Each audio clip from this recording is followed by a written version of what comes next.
Welcome back. We're at it again. This is Unit 1 Notes, Pythagorean Theorem, and the distance formula. These notes you should already have a copy of. If not, then you'll have to do them by hand, which is a little bit unfortunate because these notes are heavy with the writing. So hopefully you got a copy of the notes when you came to class before. So this is the distance formula and Pythagorean Theorem notes. We're starting out with the distance formula. And I also gave this to you in your Unit 1 Geometry Basics sheet that we did the other day in class.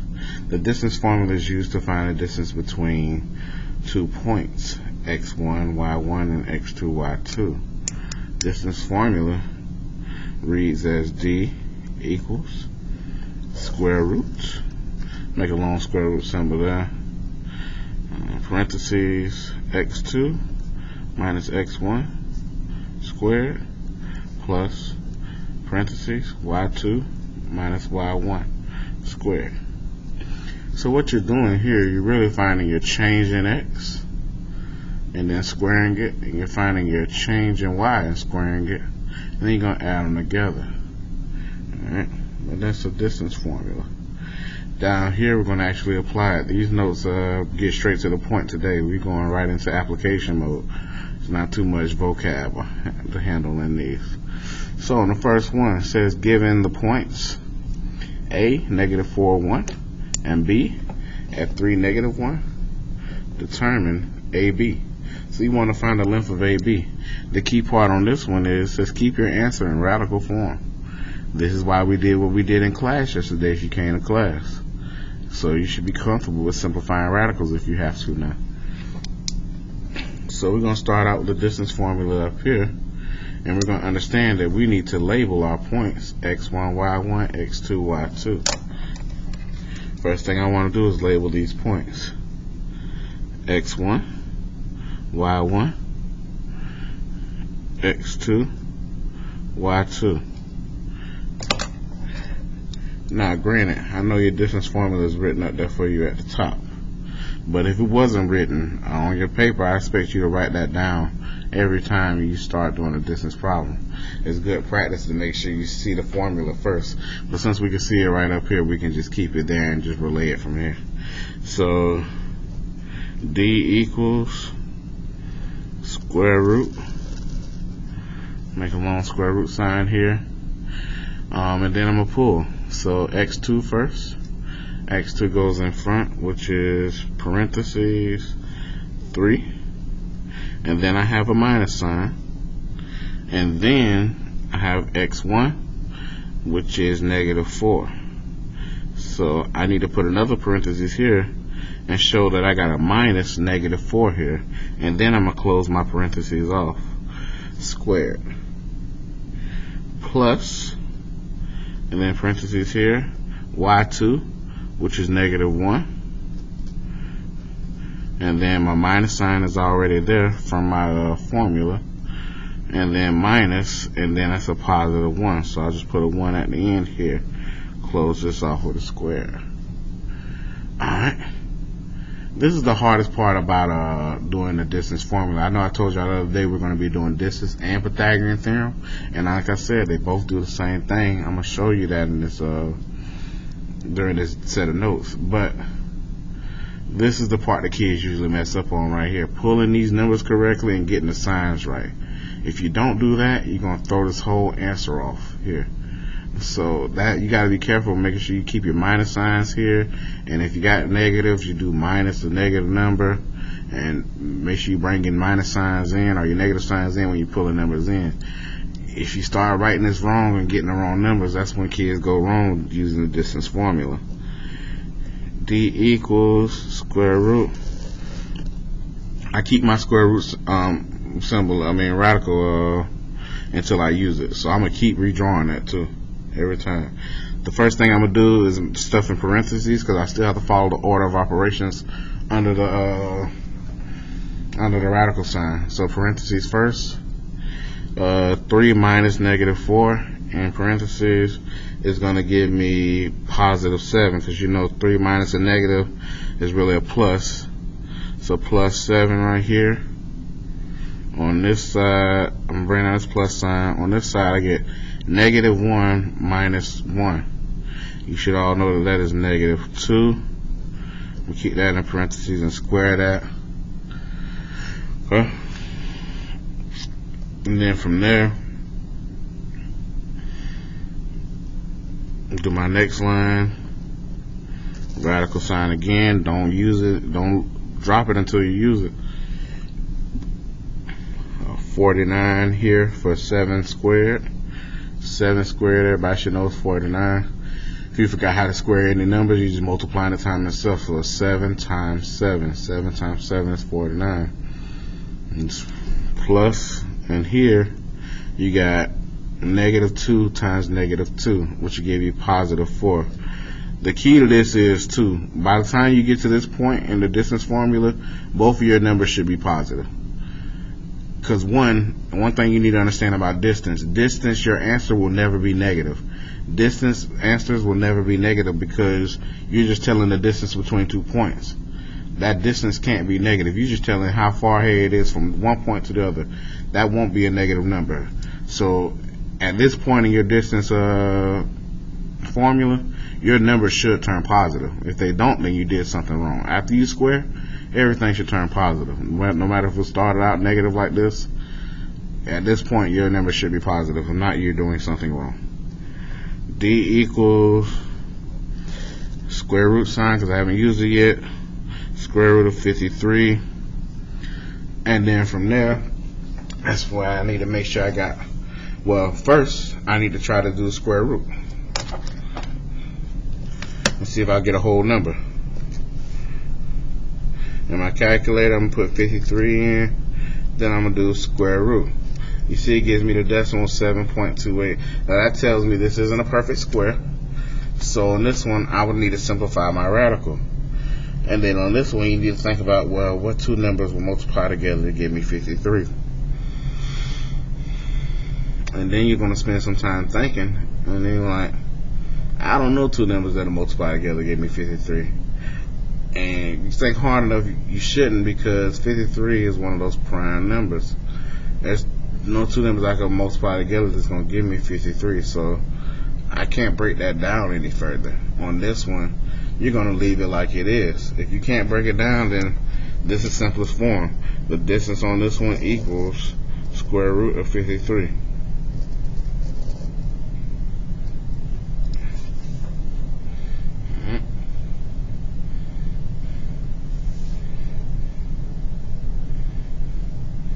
So, on to our next one. Reading this one, it says find EF given the point E is negative 7, negative 2, and point F is 11, 3, round to the nearest hundredth. So on this one, it didn't ask us for as simple as we're keeping radical form. It asked us round to the nearest hundredth. So we can get our decimal on this one. We just got to make sure we round it to the nearest hundredth. That's why we also practice rounding. That's all coming back now. I know you're probably like, why he wasn't lying. All this stuff that I've shown you so far is coming to play in these first couple of lessons in the first unit. This is why we teach y'all all this stuff again. We got to make sure y'all know it. And so rounding shouldn't be an issue for most of y'all at this point, because we revisited that at the beginning of this year. So find EF given the point E. We need a label. So x1, y1, x2, y2. Now, that's another question kids ask me. Does it matter which one I label first? No. It only matters that you label one of them. I could have labeled this my x1, y1, and this my x2, y2. It just matters that you pull correctly for the formula once you label. It don't matter which coordinate you label first. Alright. So next thing you need to do is put in the formula. Radical sign going across, starting out with x2. X2 is 11 minus, my x1, which is -7. This is where you're going to need another parenthesis because you got a minus a negative sign, squared, and then plus parentheses, and then y2, which is 3, minus, and then you're going to need another sign too because y1 is -2, double negatives again, squared. Alright, so I got it all plugged in. Look how I pulled my numbers. x2 minus x1, and then y2 minus y1.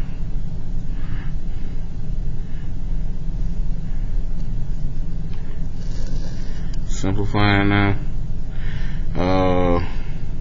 11 minus -7. It's going to give you positive 18 squared plus 5. Oh, well, 3 minus 2 is 5. Sorry, I just went on ahead and did it. Squared. And then I do my next line. 18 squared is 18 times 18. If you do that in your calculator, you should get 324 plus 5 times 5, which is 25. Most of y'all know that off the top of your head. Then we're going to add these two together. If you notice, I have not dropped my radical sign yet because I haven't used it yet. And then I get 349. So on this one, they asked me to round to the nearest hundreds. So they're cool with a decimal. So on this one, I'm going to do 349. And I'm going to take square root. Square root button, if you're using a calculator like mine, is right here. Square root. Alright, and so this gives you my decimal, 18.68154.169. They told me to round to the nearest hundredth. Remember, hundredths place after the decimal is tenths, hundredths, thousands, 10,000s. So I'm looking right here. I want to round to here. If I want to round to the hundredths place right here, I'm looking at the number after it. Number after it is a 1. Remember, 4 or less, we're dropping all this off. It's 5 or higher, we will round up. This one, it's a 1, so I'm dropping all that, and I'm just keeping my 18.68. Now, since I just took square root, I don't need the square root sign anymore. I'm good. I just want to write D equals 18.68. The reason I say that, because my kids last year and the years before, they would take the square root of 349, give me the decimal, and still write a square root sign over the top of the 8.68. If after you actually do square root, you can drop the square root sign. It's just if you haven't done it yet. Like for example, on this one, they asked us for simplest radical form, so if we couldn't break it down, we just left it under the square root sign and left it as square root 53. You know, I don't want you to get mixed up and think that you should keep the square root sign after you actually take the square root. No. If you're going to take square root, then drop the sign. Alright. So number 3. Number 3 says find the distance between the 2 points on the graph. Round to the nearest tenth. Alright, so this one you round it to the nearest tenth. Y'all should know what the tenth place is. The first place after the decimal. So first thing you do, this is no different than these two. Only thing is, on these two they gave us the points. They told me where my points were. On this one, it's on a graph. So you just got to be able to read a graph and pull your points off. Your first point M. Somebody let me know. Where's point M at?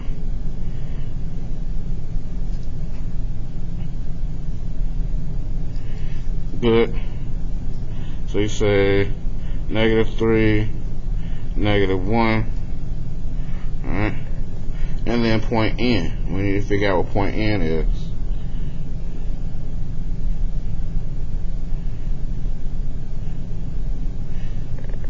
Good. 2, 3. Alright. So these are where my 2 points are. They want to know the length of segment MN. How far is that? What's the length of that segment? Or the distance between these 2 points, excuse me. I say a segment, there ain't no segment drawn there. You could draw a segment if you wanted. But they want to know the distance between these 2 points. To find that, once again, we need to use the distance formula. So to do it, we're going to use the distance formula up at the top, and I'm going to let y'all do this problem. I'm not doing this one for you. I want y'all to do this one, and I want somebody to give me an answer and help your classmates out and walk them through your setup. Alright? And then we'll come back. So I want you to try this problem. Alright? So if you did your work right, like the student just told you, you should have got d equals square root of 41.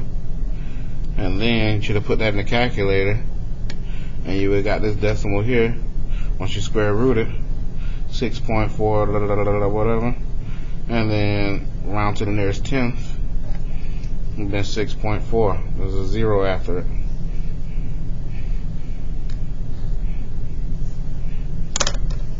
Alright, so we're sliding on to our next one. This next one, a triangle LMN is shown on the coordinate grid below. Which of the following is the length in units of MN?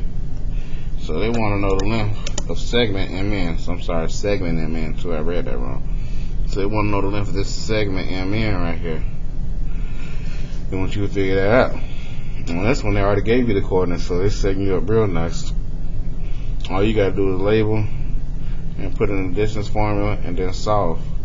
If you look at your answer choices though, 3 out of the 4 are in simplest radical form. So even if they didn't tell you up here simplest radical form, obviously they want it in simplest radical form, because most of your answer choices are that way, and this one is 18 squared. You ain't never seen me tell you how to give an answer like that, so that eliminates one for you automatically. So we're solving, and then we're putting our answer in simplest radical form, and then it should match up with something that's over here to the right. Alright, this is another one that I want y'all to do. I will come back and help afterwards on this one, but I want you to try this one without me. Alright, thank you for that one. For this one, I did do the work for you, so I will show you as well. That's what we talked about. First thing I did on this one, I labeled my MN. So it don't matter which one you label first. I just go in order, don't say MN. So I said this and this. And then after that, pull my points, put them in. At this point, I got my squareds. 3 squared plus negative 6 squared. Remember, at this point, your number should turn positive if you're doing it correctly. So I got 9 plus 36, and then 45. Took the square root of 45. Gave me a decimal, so I came back and broke my stuff down. So I got 9 and 5, and then here I got 3 and 3. Circled my 3s. Know that was coming out as 1, 3. On the inside, left a 5. Boom. And if you look over here, if you do it right, you will see your answer. On to the back.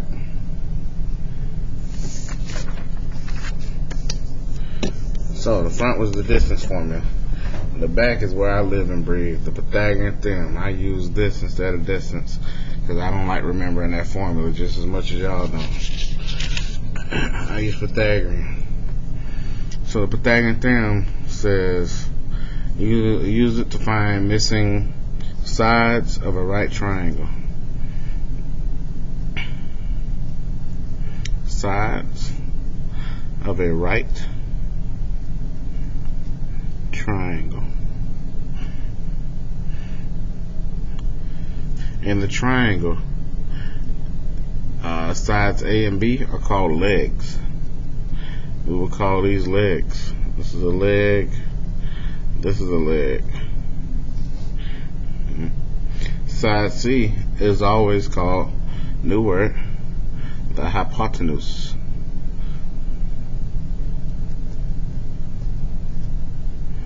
Hypotenuse. Mike, please come to my office and call 999914. Mike, please come to my office and call 999914. Back to this. A hypotenuse. And it's always across from the right angle. So the easiest way, if I tell my kids to identify it, go to your right angle in your triangle and take your pencil or pen and draw a line across from it. That'll indicate to you which side is the hypotenuse. It's always the longest side of the triangle. That's the easiest way to look at it. It's the longest side of the triangle, the right triangle. But if you can't tell which side is the longest, go to the right angle and draw an arrow across from it. That'll be your hypotenuse.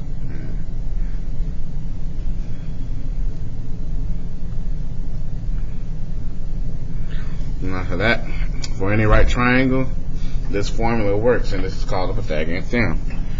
It says a squared plus b squared equals c squared. So what they're saying is the square of a plus the square of b should be equal to the square of c if it's a right triangle. For any right triangle, this theorem will prove true. The square of your leg A plus the square of your leg B will equal the square of C. The reason we use it is because what if one is missing? What if they give me two of the three sides of my triangle? I can easily find the other by using this formula and plugging in. So let me show you. Directions down here says find the value of x, round to the nearest tenth. So on both of these we're rounding to the nearest tenth. I got a right triangle here. The first thing I want to do, and until y'all get good at this, is what I want all my kids to do. First thing I want y'all to do is label your triangle.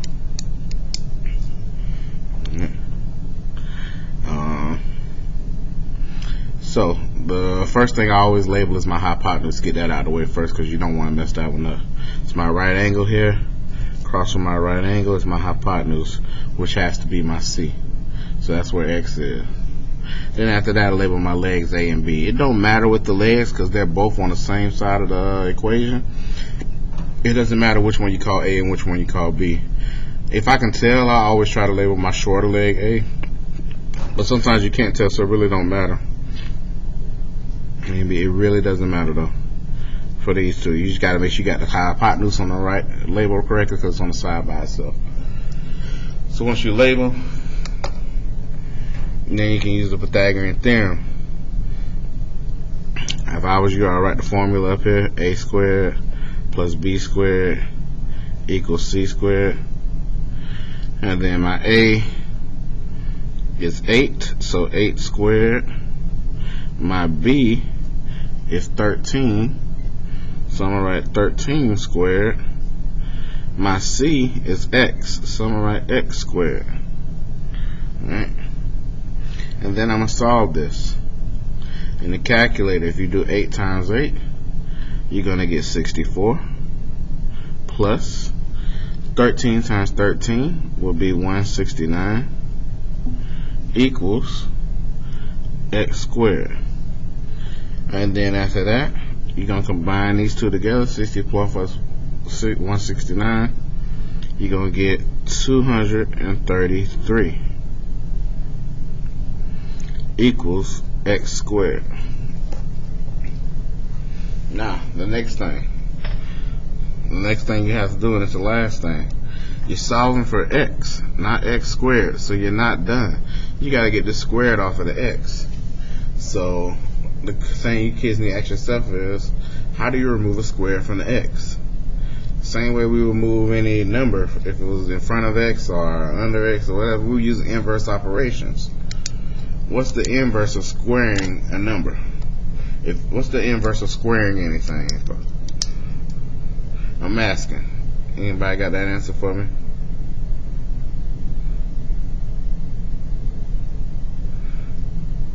Correct. The inverse of that would be to square root. So the inverse would be square rooting. So I'm going to take square root here. What it's going to do on this side, cancel that 2 out. Leave you with just x. That's what I want. X. On the other side, I'm taking the square root of 233. In my calculator, clear out my last answer. 233 square root. I get 15.264. They asked me to round to the nearest tenth. 10th spot is the first spot after the decimal. Looking at the number after is 5 or higher. So I'm rounding this 2 up to a 3. So I'm going to say 15.3 is my answer for this one.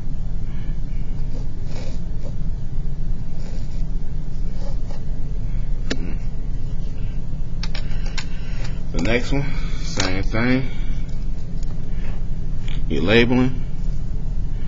On this one, find my hypotenuse first. I go to my right angle here, draw a line across from it. It's my hypotenuse C. Then after that, I label my legs. I'm going to call this one A, this one B.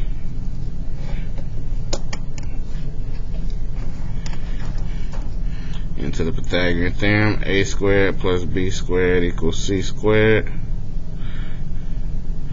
So A is 19.1 squared plus B, which is my X squared, equals C, which is 30.5 squared. On this one, you should notice my X is in a different spot now. My X is on B. X is not going to always be on the side of C.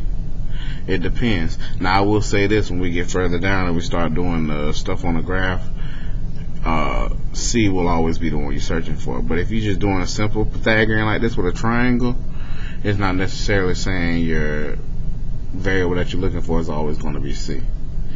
Alright. So, in this one, you need to do 19.1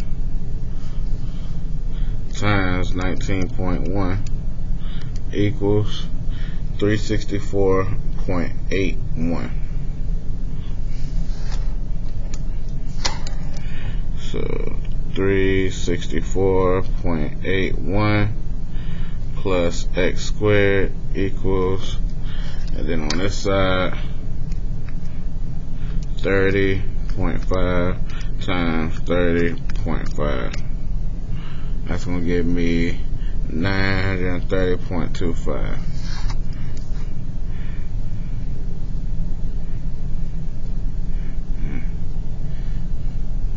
Then from there, so now I got numbers on both sides here. I need to do inverse operations to get this variable by itself.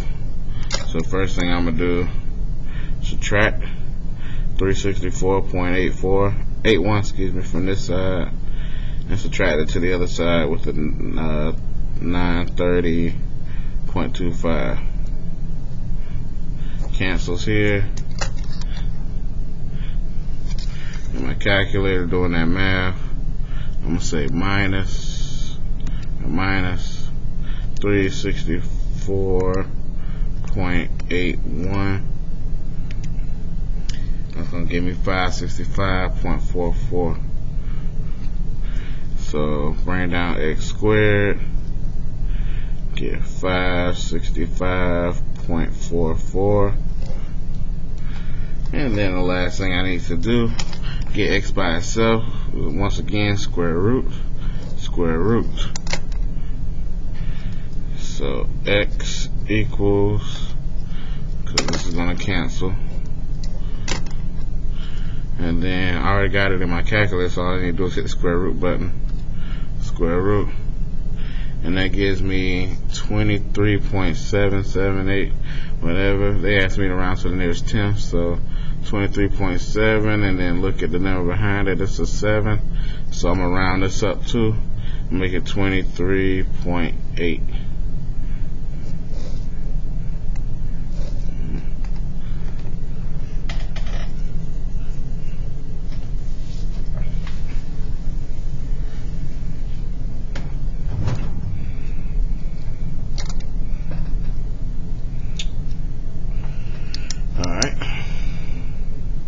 So moving on, let's get to the meat of the situation right here. That's what we need to get to. Number 7, number 8. This is where you're really about to learn something. So number 7, it should look familiar to you. I will read it, but it should look familiar. If you go back to the front, number 7 is the same as number 4 on the front. Same graph, same question. Just don't have multiple choice out here to the side. Reason we did this, on the front we showed you how to do distance using the distance formula. On the back we want to show you how to do distance using the Pythagorean Theorem. Like I said, 2 different formulas.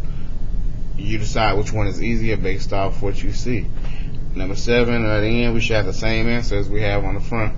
We're just going to do it a different way. So on number 7, they want me to find MN, the same thing I did on the front. This one, since I'm using Pythagorean Theorem, I'm not going to label one. I don't need to label these because I don't need to label for Pythagorean Theorem. What I need for Pythagorean Theorem, if you look up, I need to know what leg A is, what leg B is, and then I can find leg C if that's what I'm looking for. So if you look at this one, this is set up as a triangle here. You got a triangle right here. It's a right triangle too. My hypotenuse will be across from the right triangle. So my hypotenuse will be C right here. That's what I'm looking for too. I'm looking for MN, aren't I? So that's what I need to solve for. C. That'll tell me what MN is. And then check this out. My A would be this one at the bottom. My B would be this one on the side over here. And then the only thing, some of y'all should be questioning, like, well, we don't have numbers. But look at this. From L to N is a horizontal line. You should know that a horizontal line you can count.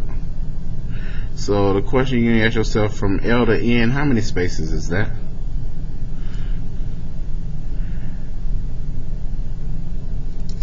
Yeah, that's 3 spaces. So here by the A, I'm going to write a 3. Help myself understand that down here at the bottom, this is 3. And then on the side here, from M to L, that's vertical. I can count that as well. How many spaces is that?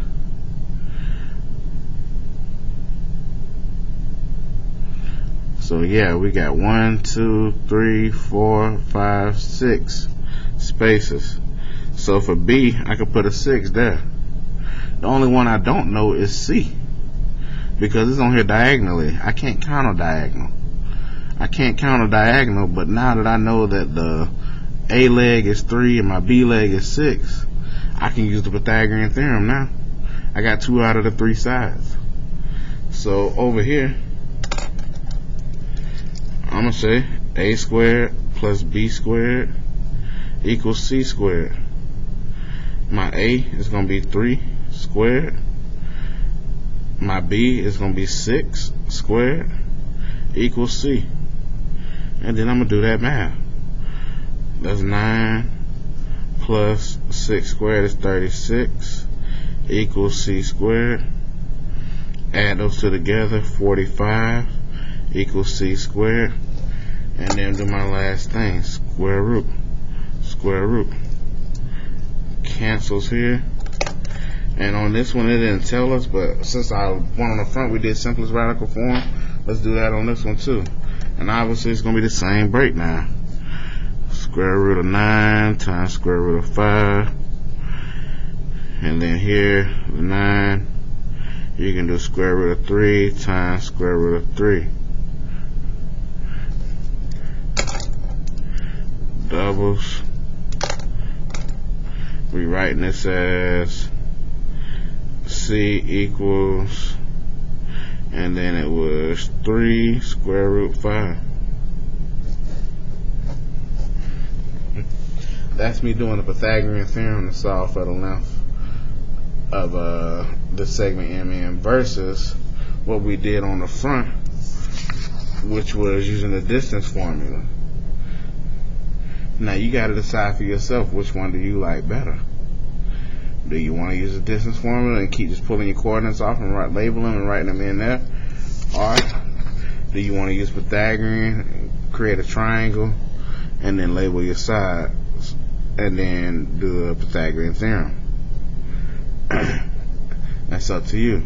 On this one at the bottom down here, you got options, and y'all can choose either way you want.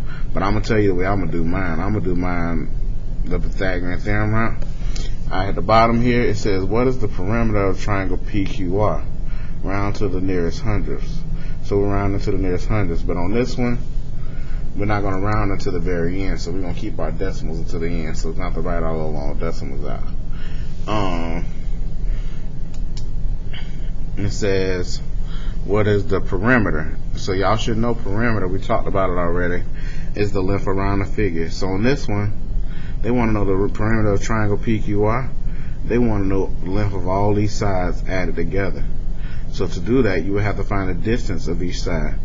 And none of them are on the graph straight, so you can't count any of these sides. This side is slanted, this side is slanted, this side is slanted. I can't count these to figure out what the length of them are. I can only count vertical and horizontal sides. So on this one, I have to do I have to find the distance. Now they gave you all your points, so it's up to you how you tackle it. If you want to use distance formula, you just gotta understand to do this side, first side here, QP. You have to label these 2 points, put them in the distance formula, solve, hold that number, and then you have to go back, and now you have to label Q and R to go with each other, solve, do the distance, and then you have to come back, label R and P to go with each other, label them together, and then solve, and then add all those decimals together. Now, I'm telling you, this is much faster if you do Pythagorean, but y'all gonna make your own choices, so at the end of the day, I can't really tell you how to skin the cat, just as long as you get it done. Me personally, I would do Pythagorean. I'm gonna show you Pythagorean. Now, if you want to go another route about it, that's up to you. I won't hold it against you. It's just that I'm not gonna go that route. So I'm gonna color code too, so I can show you which ones I'm doing when. The first one I'm gonna start out in blue, and I'm gonna do P to R. So that's what I'm gonna start at. So for Pythagorean, the thing you need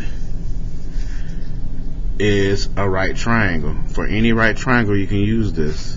Well, right now I don't have any right triangles in here. So you can create your own though. So what you want to do for Pythagorean, from P to R, you want to create a right triangle for yourself. I go across horizontally from P until I line up on the R, and then I come up. What I'm doing is creating a right triangle for myself outside of PR. Doing that, I can put my right angle in, showing that this is my right triangle, and then I can label. Labeling this is going to be my C. My C is going to be PR, what I'm looking for. And then I can call the bottom A and this side right here B. These are my legs. And then what you need to do after that, you need to count. So the horizontal count you're looking for is from P to R. How far is it horizontally? So if you count it, it's 1, 2, 3 spaces. So from P to R, that's going to be a 3. Vertically, from P to R, it's 1, 2, 3 as well. So B is going to be 3 as well on this one. Alright. Those are my 2 counts. All I counted was my horizontal distance from P to R, and my vertical distance from P to R, the length of those 2 sides. So now that I have those, I'm going to use those to find my hypotenuse. I'm going to use the Pythagorean Theorem. So this is PR that I'm finding. It's good that you label everything too, so you know. I'm finding PR first, and then so I'm saying A squared plus B squared equals C squared, and then A for me was 3 squared plus B 3 squared equals C squared, which I don't know. When I solve for C squared, that's going to give me what PR is. Alright. So from there, now I'm saying 3 squared is 9 plus 3 squared 9 equals C squared 18. When you add 9 plus 9 together equals C squared. Then I take square root. This is why I do Pythagorean is much faster. Once you get it set up, you just rolling. Alright. So on this one, they're asking us to round to the nearest hundredth so we can get our decimals. The first one is going to be 18, take the square root. Then you're going to get this long decimal right here. Unfortunately for y'all, we have to write these decimals out. So I'm going to switch it around. I'm going to say C equals, and then 4.2426 40687. Alright. And the reason you want to do that because you want to keep your answer as accurate as possible. They didn't tell us to round to the next 100 to the end after we add all our parameters together. If we add too early, then we may if we round too early, then we may throw our answer off a little bit. So you want to wait to the very end of that round unless they tell you to otherwise.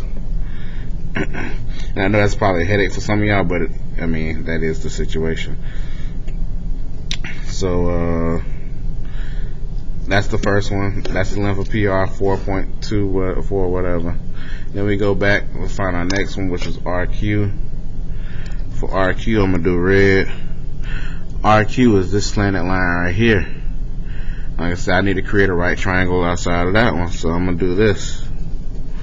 I'm going to go from R up to Q, and then I'm going to go over to Q, creating myself a right triangle outside of RQ. And then I'm going to identify my hypotenuse first, which is going to be this line right here, RQ. Then after that, these other two will be my legs. Like I said, you can make some leg A, leg B. Alright. And from there, you want to get your counts. So horizontally, going from R to Q, it's going to be 1, 2, 3, 4, 5. So this is 5 for me. Vertically, it's 1, 2, 3, 4, 5.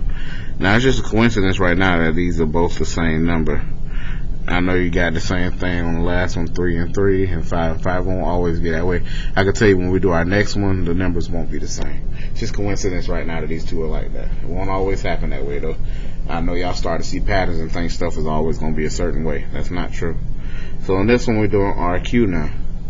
Now I'm finding the length of RQ. A squared plus B squared equals C squared. A is 5 squared plus B 5 squared equals C squared. 25 plus 25. You should know 5 squared is 25 equals C. And then add those together, you get 50 C squared. So then we need to take square root.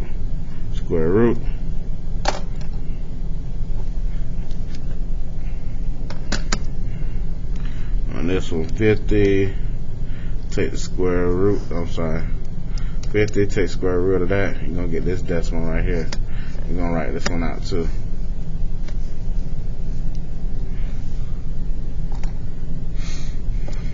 So I get C equals 7.071067812. Alright. So that's my second length. And then I go do my third one.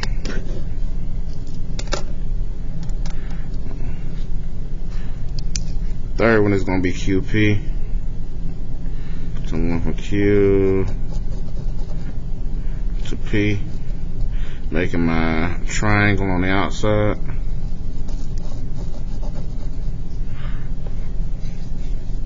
My right angle is here. Doing another arrow for you. This will be my C this time. QP is going to be my C.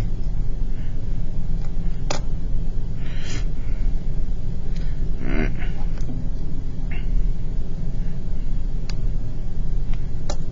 Then on this one, my A is going to be here.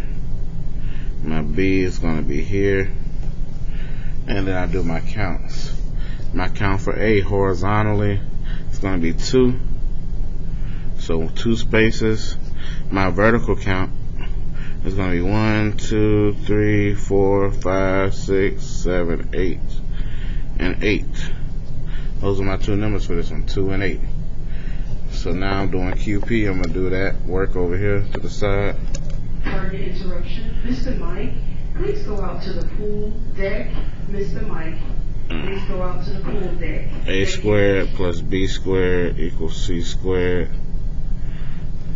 My A is 2 squared plus my B, 8 squared equals C squared.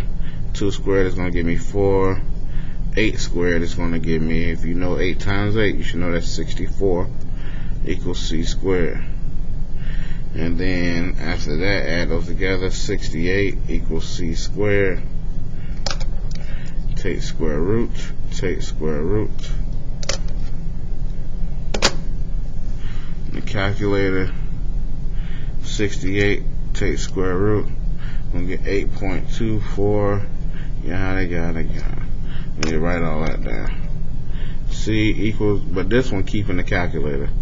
8.246211251. Just write it down, but keep that in the calculator. Do not clear that out.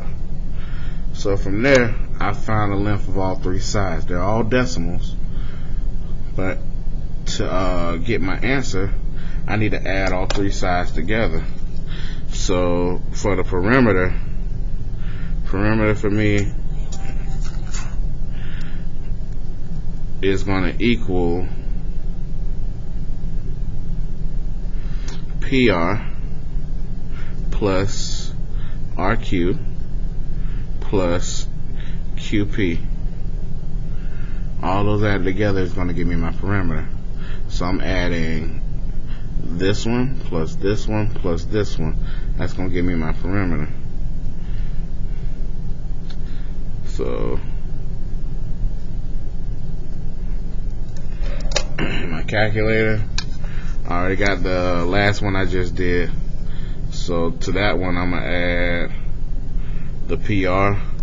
So I'm going to say plus, and then 4.242640687 plus 7.071067812 equals, and that's going to shoot my answer out for me.